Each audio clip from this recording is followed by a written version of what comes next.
বিনম্র শ্রদ্ধায় জাতির শ্রেষ্ঠ সন্তানদের স্মরণ করছে গোটা দেশ। শহীদ বুদ্ধিজীবী দিবসে চট্টগ্রাম, কক্সবাজার ও 3 পার্বত্য জেলায় পালিত হয়েছে নানা কর্মসূচি।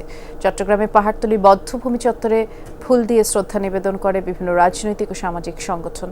বৈষম্যহীন দেশ গড়ার প্রত্যয়ের পাশাপাশি ৭১-এর স্মৃতি বিজড়িত বধ্যভূমি সংরক্ষণের দাবি ছিল সবার কণ্ঠে।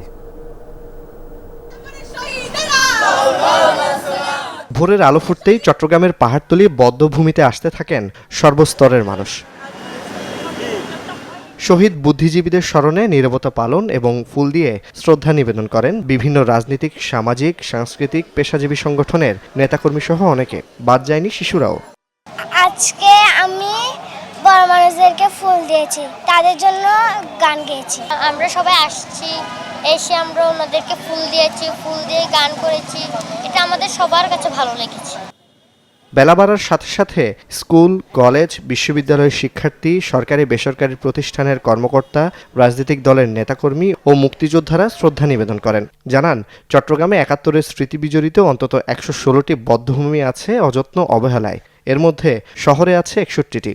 যে বধ্যভূমিগুলো আছে সেটা রাষ্ট্রেরই দায়িত্ব সংরক্ষণ করা। মুক্তিযুদ্ধের পরে যেভাবে আমাদের এই বিচারটা হওয়ার দরকার ছিল, বিভিন্ন রাজনৈতিক পরম্পরায় আমরা সেই বিচারটা দেখিনি। এগুলো এবার সংরক্ষণের একটা উদ্যোগ নেওয়ার দাবি জানাবো জেলা প্রশাসনের কাছে। যেগুলা চিহ্নিত করা যায় নাই সেগুলো চিহ্নিত করা দরকার এবং সেগুলো সংরক্ষণ করা দরকার আগামী প্রজন্মের জন্য।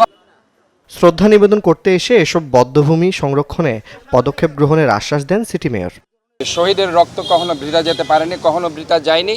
১৯৭১-ও যেভাবে যায়নি, ১৯৯০-তে যেভাবে যায়নি, গত ১৬ বছরে যেভাবে যায়নি, ২০২৪ সালের জুলাই আগস্টে যায়নি। ইনশাআল্লাহ আমরা মনে করি এই শহীদের রক্ত বৃথা যাবে না। বাংলাদেশে আবার একটি গণতন্ত্র সূচিত হবে। ৩ পার্বত্য জেলায়ও পালিত হয়েছে নানা কর্মসূচি।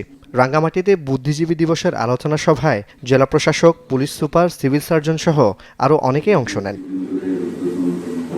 খাগড়াছড়িতে জেলা প্রশাসন আয়োজিত আলোচনা সভায় বুদ্ধিজীবীদের ত্যাগ ও অবদানের কথা স্মরণ করেন বক্তারা। এতে জেলা প্রশাসক, পুলিশ সুপার সহ মুক্তিযোদ্ধারা বক্তব্য রাখেন। জোবায়েদ ইবনে শাহাদাত, যমুনা নিউজ।